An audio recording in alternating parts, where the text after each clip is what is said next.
आपले सर्व प्रस्ताव मान्य करतात। नमस्कार, आप देख रहे हैं सिटी सेंटर शो। मुंबई से मैं पूजा भारद्वाज NDTV की ओर से आप सभी दर्शकों को दशहरा की खूब सारी शुभकामनाएं। और इस वक्त हम मौजूद हैं मुंबई के ऐतिहासिक आजाद मैदान में और आप देखिए किस तरह से यहाँ पर महाराष्ट्र के मुख्यमंत्री एकनाथ शिंदे की दशहरा रैली चल रही है।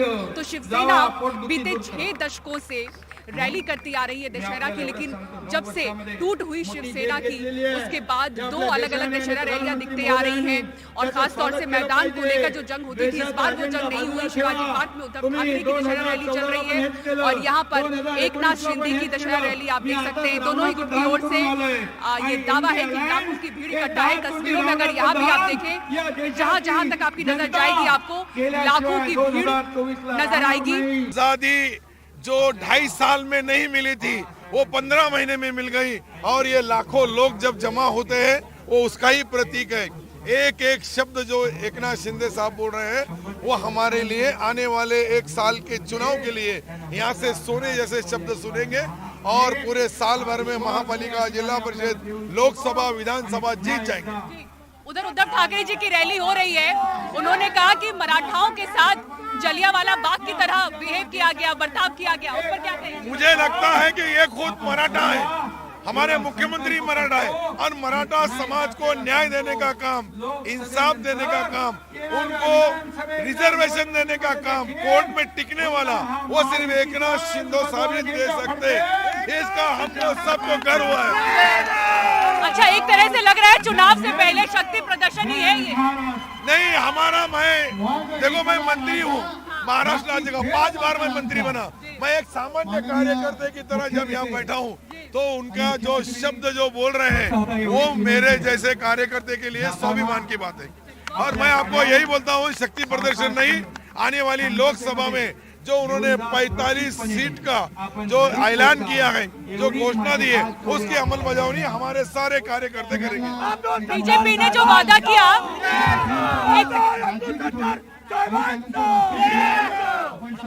बीजेपी ने दावा और वादा किया कि शिंदे जी के ही नेतृत्व में और उनके ही चेहरे पे चुनाव लड़ेंगे, वादा निभाएंगे अपना, लग रहा है? मुझे लगता है कि भारतीय जनता पार्टी के दोनों भी नेता सम्माननीय मोदी साहब और शाह साहब ये वादा भी निभाएंगे और इनके इसमें ही वो चुनाव भी होगा और हम जीतेंगे। अजीत पवार जी की जगह क्या होगी? अजीत पवार साहब हमारे बहुत महाराष्ट्र के जो गिने चुने नेता है उसमें उनका नाम है। वो भी महाराष्ट्र के मुख्यमंत्री एकनाथ शिंदे साहब के नेतृत्व में चुनाव लड़ेंगे और फिर डबल से उप मुख्यमंत्री बनेंगे, लेकिन एकनाथ शिंदे ही मुख्यमंत्री बनेंगे। दशहरा की रैली 6 दशकों से होती आ रही है और अब 2 जगह होती है। एकनाथ शिंदे कह रहे हैं कि जो आजाद शिव सैनिक है वो आजाद मैदान में है। ये महारैली है, इससे पहले इससे बड़ी रैली हुई नहीं, होएगी नहीं। मैं 500 किलोमीटर से आया हूँ अब्दुल सत्तार साहब के साथ में। मैं 500 किलोमीटर से आया हूँ। हमारे अब्दुल सत्तार साहब ने 250 बसेस लाए, 50 से ज्यादा प्राइवेट गाड़ी आई और स्कूल बसेस जितनी भी आज छुट्टी थी, जितनी भी गाड़ी थी, हमको गाड़ी कम पड़ गई। अब्दुल सत्तार साहब ने यहाँ पर 15,000 से ज्यादा लोग लाए, पूरे जितने बैठे। कितने लोग इकट्ठा है? ये तकरीबन ये तो 2 लाखों लोग हैं, 2 लाख से ऊपर लोग हैं। 2 लाख का टारगेट दिया था शिंदे साहब ने, लेकिन सत्तार साहब ने इतनी भीड़ आई यहाँ पर, उनके साथ में हम आए यहाँ पर।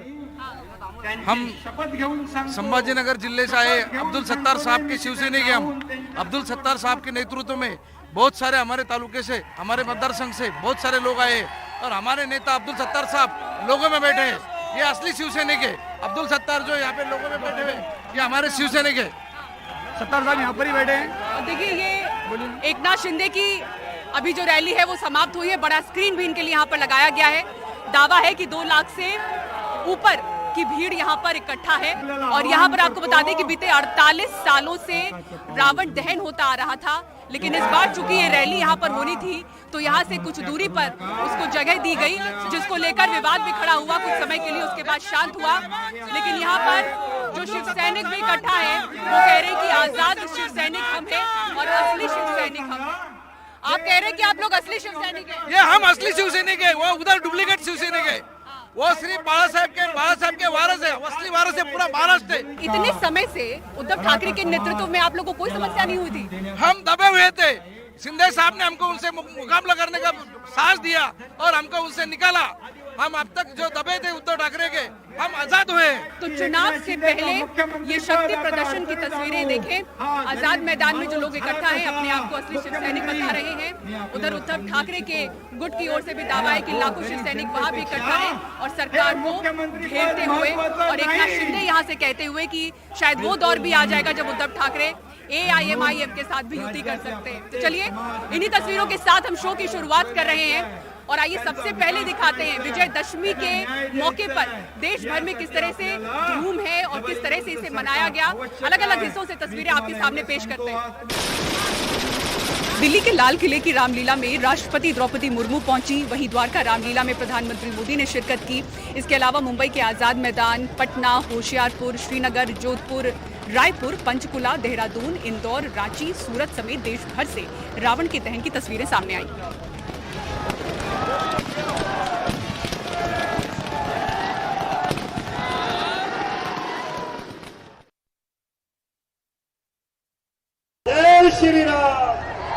यही वो लम्हा है जो हजारों साल से हम देखते आ रहे हैं और आज भी इस लम्हे को जब देखते हैं तो रोमांचित होते हैं, उत्साहित होते हैं कि अभी दिल्ली के मुख्यमंत्री अरविंद केजरीवाल ने तीर चलाया है और अब जो है यहाँ पर पुतला दहन होगा। ये देखिए, साउंड चालू किया जाए, पटाखों का साउंड चालू किया जाए। ये ग्रीन पटाखे यहाँ लगाए गए हैं। पटाखे मतलब ये केवल इसमें पटाखे नहीं लगाए गए, पटाखों का साउंड जो है वो अलग से ऐड किया गया है।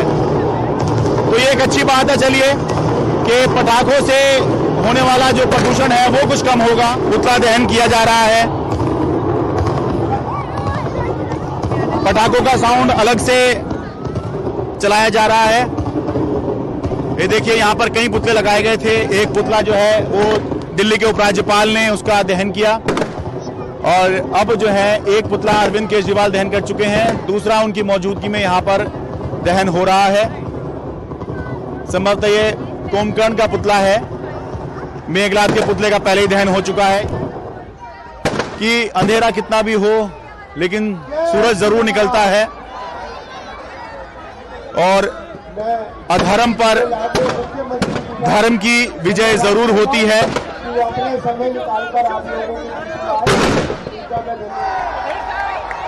ये रावण का पुतला जलने से पहले ही यहाँ पर गिर गया। ये असल में था ये कि दो पुतले यहाँ पर मुख्यमंत्री अरविंद केजरीवाल ने दहन करे थे। एक कुंभकर्ण का था और एक और था, लेकिन जो प्रोग्राम था यहाँ पर, जो तय प्रोग्राम था वो ये था कि फिल्म स्टार कंगना रनौत से रावण दहन करवाया जाएगा। लेकिन अभी उनके आने से पहले ही और दहन से पहले ही जो रावण का पुतला था वो शायद अपने भार से या आसपास का कुछ जो बैलेंस है वो बिगड़ा है, जिसकी वजह से ये देखिए, ये रावण का पुतला जो है ये यहाँ पर जलने से पहले ही गिर गया है। और भाई आपको दिखाते हैं पश्चिम बंगाल की तस्वीरें, जहां विजयदशमी के मौके पर सिंदूर खेला की परंपरा दिखती है। यहां जो महिलाएं हैं वो पारंपरिक कपड़े में एक दूसरे को सिंदूर लगाती हैं। मां दुर्गा की आराधना के साथ गीत और नृत्य भी होता है। आइए आपको पश्चिम बंगाल से दिखाते हैं हमारे सहयोगी सौरभ गुप्ता की ये रिपोर्ट। दुर्गा पूजा का समाप्ति इस रिचुअल से मनाया जाता है, जहां पे माँ दुर्गा के ऊपर महिलाएं, विवाहित महिलाएं सिंदूर लगाते हैं और एक दूसरे के ऊपर भी सिंदूर लगाते हैं। इसे कहते हैं सिंदूर खेला, जो दुर्गा पूजा का समाप्ति को मार्क करते हैं। और बहुत लोग बहुत महिलाएं, जो विवाहित महिलाएं इस रिचुअल में हिस्सा लेते हैं। ये केवल नारी शक्ति की सेलिब्रेशन नहीं है, ये अपने अंदर जो शक्ति है, नारी पुरुष मिलकर ये पांचों दिन हम जो माँ की पूजा करते हैं, ये इसी के अंदर हम यही कोशिश करते हैं कि सद्भावनाओं जगाए, शांति जगाए। और इसी माहौल में हम दुर्गा को देवी नहीं बोलते, हम दुर्गा को माँ बोलते हैं। वो हमारे अंदर है और उनके शक्ति को हम अपनाते हैं और उनके जो शक्ति है, उनके जो तेजस्विता है, वो हर नारी पुरुष के अंदर छाए जाते हैं। और ऐसे ही हमारे आगामी दिन, हमारे अगला दुर्गा पूजा तक हर दिन आनंद, शुभ चेतना और प्यार के साथ बरकरार रहे, यही हम चाहते हैं। Thank you so much. आप दुर्गा पूजा महसूस करने आए हैं और यहाँ आपने सिंदूर खेला देखा, कैसा लग रहा है, कैसा अनुभूति था ये? तो मेरे लिए ये बहुत ही कुछ नया था, क्योंकि हमारे वहाँ पे ऐसा कुछ नहीं करते हैं, बट ये देख के मतलब एक नई चीज़ जानने को मिली और एक पूरा नया एक्सपीरियंस था मेरे लिए।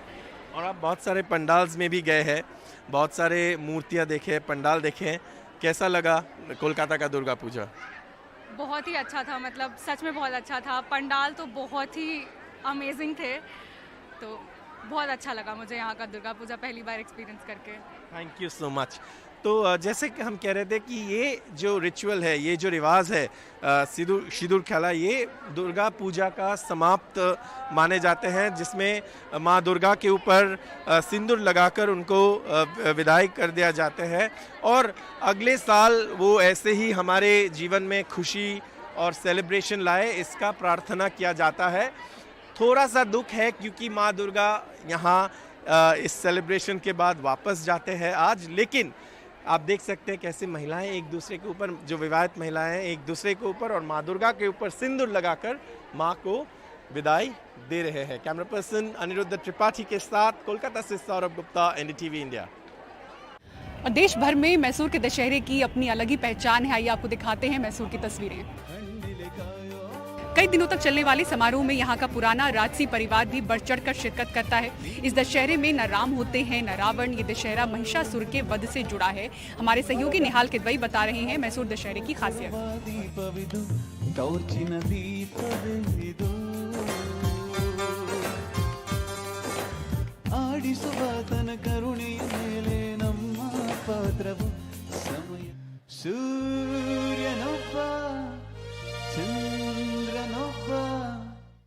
सबसे ज्यादा लोगों का जो रुझान होता है वो मैसूर दशहरा देखने में होता है।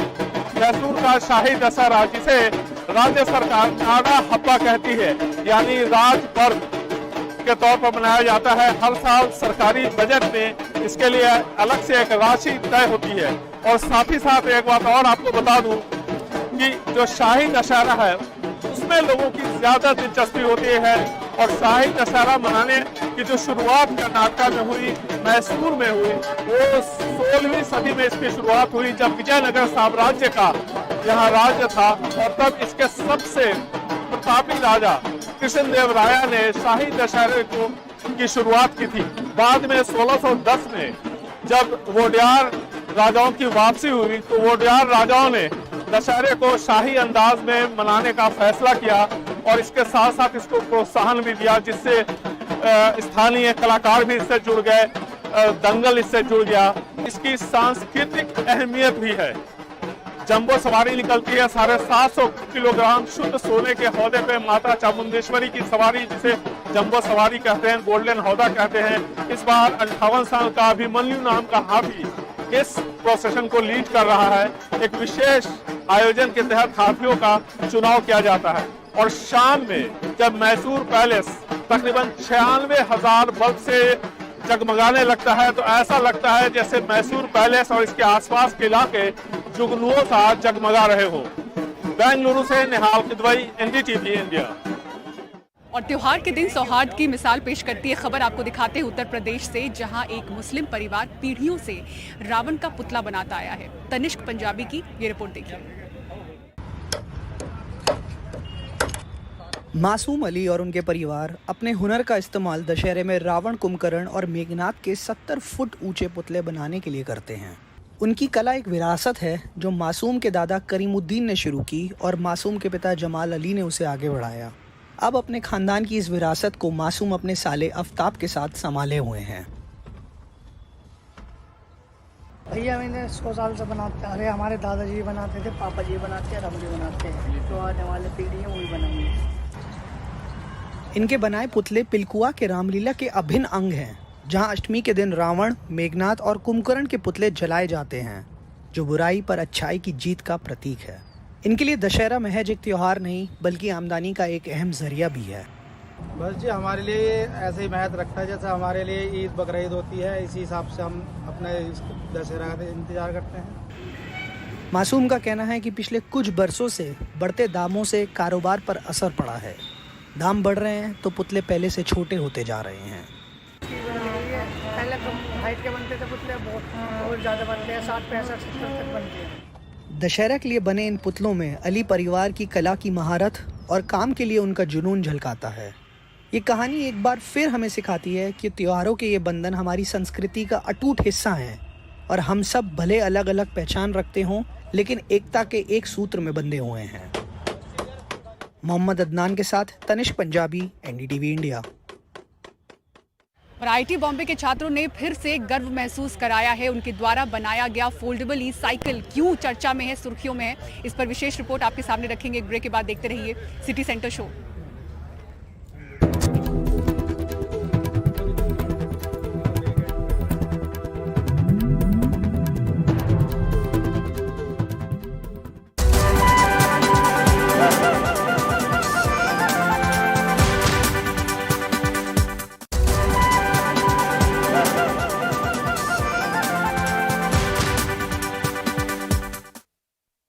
और भाई बात करते हैं वायु प्रदूषण की, जिसकी वजह से कैंसर के मामले दुनिया भर में बढ़े हैं। अमेरिका, फ्रांस और भारत में हुए शोध में पता चला है कि आदमियों में फेफड़े के कैंसर और महिलाओं में ब्रेस्ट के कैंसर के मामले वायु प्रदूषण की वजह से बढ़े हुए दिख रहे हैं। देखिए रिपोर्ट। वायु प्रदूषण की वजह से हर नवे शख्स में कैंसर पनपने के आसार हैं। लेकिन हाल में अमेरिका और फ्रांस में प्रदूषण पर हुए शोध के दौरान ब्रेस्ट कैंसर को लेकर कुछ चौंकाने वाले तथ्य सामने आए हैं। वायु प्रदूषण में 2.5 पीएम जहां ज्यादा है, वहां काम करने वाली महिलाओं में ब्रेस्ट कैंसर के मामले 8% ज्यादा पाए गए हैं। जबकि फ्रांस में हुए शोध से पता चलता है कि जहां पीएम 2.5 ज्यादा है, वहां 28% ब्रेस्ट कैंसर होने के आसार हैं। आईसीएमआर के आंकड़ों के हिसाब से वर्ष 2025 तक हर 29वीं में से एक महिला को ब्रेस्ट कैंसर होगा। यूएस की स्टडीज के हिसाब से एयर पोल्यूशन एक बहुत बड़ा कॉज है ब्रेस्ट कैंसर होने का। एयर पोल्यूटेंट्स को जो international agency on cancer research है, उसने लेवल 1 ऑफ कार्सिनोजन बताया है। Nitrogen dioxide, nitrogen oxide, polycyclic aromatics, hydrocarbons, ये सब प्रेजेंट होते हैं एयर पोल्यूटेंट्स के रूप में। लेकिन भारत में वायु प्रदूषण के लगातार बढ़ने से कैंसर के मामलों में चिंताजनक बढ़ोतरी हो रही है। भारत के नेशनल कैंसर रजिस्ट्री प्रोग्राम के आंकड़ों को देखें तो पता चलता है कि पिछले साल 14 लाख से ज्यादा मामले कैंसर के पाए गए हैं, जिसमें फेफड़े और स्तन कैंसर के सबसे ज्यादा मामले थे। सवाल ये उठता है कि आखिर वायु प्रदूषण से कैसे ब्रेस्ट कैंसर के मामले बढ़ रहे हैं। राजीव गांधी कैंसर इंस्टीट्यूट की कैंसर विशेषज्ञ प्रज्ञा शुक्ला कहती हैं, ये जो है एंडोक्राइन डिसरप्शंस कॉज करते हैं ब्रेस्ट में, और ये ब्रेस्ट टिश्यू में और लिक्विड्स में पाए जाते हैं, जिसकी वजह से ये प्रूव होता है कि ये ब्रेस्ट कैंसर में इनका योगदान है।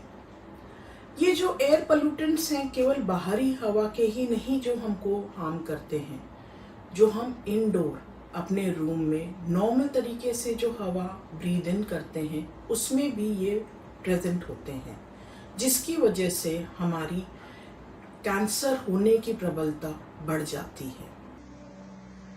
दरअसल वायु प्रदूषण में PM 10 और PM 2.5 वायु गुणवत्ता को मापने का तरीका होता है, और PM 2.5 की मात्रा 60 और PM 10 की मात्रा 100 होने को सुरक्षित माना जाता है। लेकिन PM 2.5 बहुत छोटे आकार का होने के कारण इसे ज्यादा खतरनाक माना जाता है, क्योंकि ये फेफड़े और खून में घुल जाता है। नई दिल्ली से रवि रंजन शुक्ला, एनडीटीवी इंडिया। और बढ़े वायु प्रदूषण के बीच दुनिया का पहला फुल साइज व्हील वाला डायमंड फ्रेम फोल्डेबल ई साइकिल बेहद चर्चा में बना हुआ है। आईआईटी बॉम्बे कैंपस से दिखाते हैं आपको ये विशेष रिपोर्ट। इस वक्त हम आईआईटी बॉम्बे के कैंपस में मौजूद हैं और आईआईटी बॉम्बे के पूर्व छात्रों ने, आइए आपको दिखाते हैं क्या अनोखी चीज़ बनाई है। ये दुनिया का ऐसा पहला फुल साइज व्हील वाली डायमंड फ्रेम फोल्डेबल ई साइकिल है। आप सोच रहे होंगे मार्केट में तो फोल्डेबल साइकिल होती है, ये उन फोल्डेबल ई साइकिल से 35% बेहतर बताई गई है।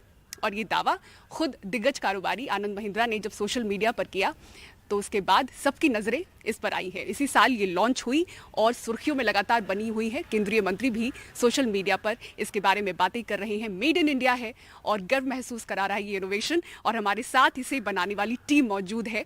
राज नायर जी को फाउंडर हॉर्नबैक के, जिसने इसे बनाया, और को फाउंडर निशित पारिक हमारे साथ हैं। कंग्रेचुलेशन सर, सब जगह इसकी बात हो रही है। राज नायर जी, किस तरह से ये आइडिया आया? सबसे पहले तो अपना परिचय देते हुए आप बताएं और कैसे बना ये? पहले हाँ निशित और ठीक है, निशित हाँ। राजकुमार तो राजकुमार से कैसे मिले और किस तरह से ये टीम बनी, किस तरह से ये पूरा आइडिया बताएं। तो राजकुमार जी जो हैं, जो अभी नहीं है यहाँ पे, वो हैदराबाद में है। उनका ये आइडिया था जब वो कॉलेज में, मैं और राजकुमार बैचमेट्स थे, एक और को फाउंडर, हम दोनों बैचमेट्स थे। और हम लोग ने 2017 में IIT बॉम्बे पास आउट किया। और यहाँ पे जैसे कि आप ये देखते हैं कि ये काफ़ी ग्रीन कैंपस है, और ग्रीन कैंपस में स्टूडेंट्स सब साइकिल का उपयोग करते हैं। और साइकिल यहाँ पे बहुत, सब स्टूडेंट्स के पास साइकिल होती है, तो वैसे भी हमारे पास भी थी। और जब हमें साइकिल लेके कहीं बाहर जाना होता, तो अगर हम बहुत जल्दी भी निकलते, सुबह 4 बजे निकलते थे, बहुत जल्दी निकलते, लेकिन वापस आने के टाइम पे हमेशा गर्मी बढ़ जाती थी और डर होता था कि मुंबई के सिटी में जैसे ट्रैफिक हो जाता है तो डर लगता था कि अरे कुछ चोट ना लग जाए, कुछ एक्सीडेंट ना हो जाए। और मुंबई जो इतनी बेहतरीन सिटी है, जहाँ पे इतना बेहतरीन पब्लिक ट्रांसपोर्ट है, वो होने के बावजूद भी हम वो पब्लिक ट्रांसपोर्ट में हमारी साइकिल एक जैसे कि एक लिमिटेशन बन जाती थी। तो हमें लगा कि एक ऐसी साइकिल होनी चाहिए जो ये लिमिटेशंस को दूर करती है। तो इसके लिए हमने ये जो साइकिल है वो बनाई है। जी राज जी, कब ये आइडिया आपके पास आया? इसके पीछे आपका सोच आपकी कहाँ तक गई और कैसे इसको इम्प्लीमेंट किया? आइडिया मेरे पास नहीं आया। ये दो यंगस्टर्स ये मेरे पास आए, बोले इस, मैं 3 साल तक उनको मेंटर कर रहा था, आगे कैसा बढ़ना है। फिर एक दिन हमने सब बैठ के तय किया कि हम लाइसेंस करेंगे नए डिज़ाइन को, हम खुद बनाएंगे फैक्ट्री। तो तब से हमारा ज़्यादा इन्वॉल्वमेंट हो गया। तो मैं लाता हूँ बिजनेस नॉलेज, कैसे बिजनेस सेटअप करना है, कैसे सेल्स ग्रो करना है, ये सब कैसे फाइनेंसिंग करना है, और ये है टेक्नोलॉजी का wizards 2। Okay, time to go. 1 2 3 4 5 6 7 8 At a count of 8 he's folded it.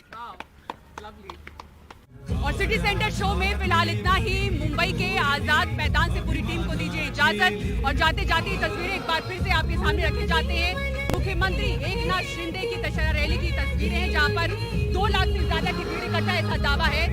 और इस तरह से मंच पर तमाम शिंदे गुट के नेता मौजूद हैं। इन्हीं तस्वीरों के साथ छोड़े जाते हैं। खबरों के लिए देखते रहें NDTV इंडिया। नमस्कार।